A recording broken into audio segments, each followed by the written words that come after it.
छोटे से शहर गोरखपुर की तंग गलियों में हर सुबह सूरज की पहली किरणों के साथ एक ठेले की आवाज गूंजती थी। टमाटर ले लो, आलू ले लो। ये ठेला चलाते थे रामलाल और उनके साथ होता था उनका 16 साल का बेटा आरव। आरव का जीवन साधारण था। सुबह पापा के साथ सब्जियां बेचना, दिन में सरकारी स्कूल जाना और रात को छत पर बैठकर सपने देखना। उसका सबसे बड़ा सपना था आईआईटी में जाना। लेकिन एक सब्जी वाले का बेटा जिसे ठीक से ट्यूशन भी नसीब नहीं, क्या वाकई आईआईटी तक पहुंच सकता है? एक दिन स्कूल में एक प्रोफेसर ने बताया कि आईआईटी की कोचिंग क्लासेस शहर के कोने में खुली है, जहां फ्री में तैयारी करवाई जाती है अगर बच्चा एंट्रेंस क्लियर कर ले। आरव की आंखों में चमक आ गई। वो जानता था यही मौका है जिससे उसकी दुनिया बदल सकती है। वो घर आया और बोला, पापा मुझे कोचिंग का टेस्ट देना है। पापा ने थका चेहरा ऊपर उठाया, बेटा हमारे पास इतना टाइम और पैसा नहीं। तू सुबह सब्जी बेचने नहीं जाएगा तो दुकान कौन संभालेगा? आरव चुप हो गया, लेकिन सपने नहीं मरे। कई दिनों तक उसने कोई बात नहीं की। वो खुद से लड़ रहा था।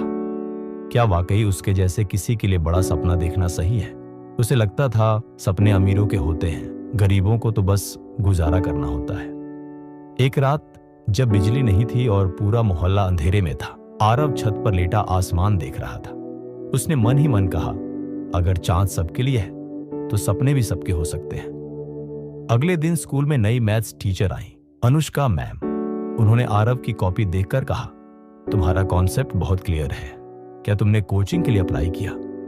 आरव ने सिर झुका लिया। घर की हालत ऐसी नहीं है मैम। अनुष्का मैम मुस्कुराई, तुम्हारी मेहनत देखकर मैं तुम्हें खुद गाइड करूंगी। शाम को लाइब्रेरी आ जाना। और यहीं से शुरू हुआ उसका असली सफर। लाइब्रेरी की लकड़ी की बेंच, पसीने से भीगी शर्ट और अधूरी नींद। लेकिन आरव डटा रहा। रोज सब्जी बेचने के बाद वो लाइब्रेरी में रात 9 बजे तक पढ़ता। शुरुआत में दिक्कत हुई, किताबें समझ नहीं आती, आंखें थक जाती। लेकिन वो खुद से बस एक बात कहता, अगर अब हार गया तो फिर कभी जीत नहीं पाऊंगा। 3 महीने बाद कोचिंग के एंट्रेंस का रिजल्ट आया। आरव सेलेक्ट हो गया था। उस दिन पहली बार उसके पापा की आंखों में आंसू थे, गर्व के आंसू। लेकिन चुनौतियां अभी खत्म नहीं हुई थी। कोचिंग में सब अमीर बच्चों के ब्रांडेड बैग थे और आरव के पास था सिर्फ एक पुराना झोला। जब मोबाइल में लेक्चर डाउनलोड करने की बात होती तो वो पापा का बटन वाला फोन दिखा देता और सब उस पे हंसते।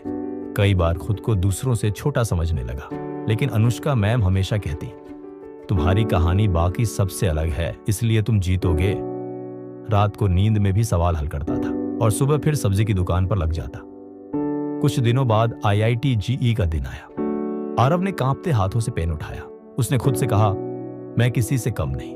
हर सवाल को पूरी एकाग्रता से पढ़ा। जहां फंसता वहां अनुष्का मैम की आवाज गूंजती, डर से नहीं, दिमाग से लड़ो।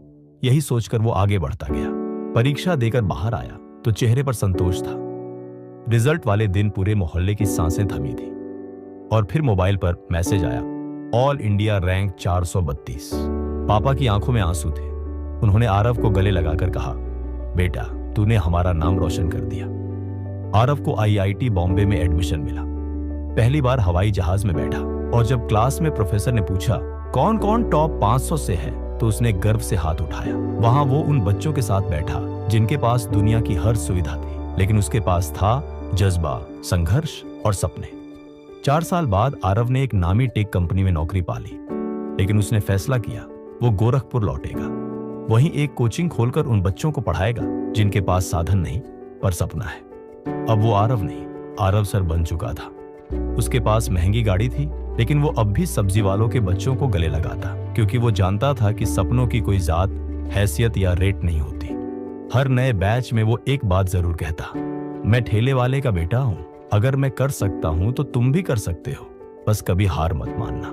अब आरव के पापा सुबह सब्जी नहीं बेचते। पूरा मोहल्ला कहता है, ये देखो हमारा लड़का जिसने गोरखपुर का नाम ऊंचा किया।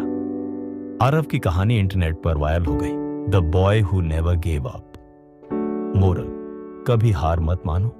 हालात कितने भी मुश्किल क्यों ना हो, अगर सपना सच्चा है और इरादा मजबूत तो एक ठेले वाले का बेटा भी आईआईटी पहुंच सकता है।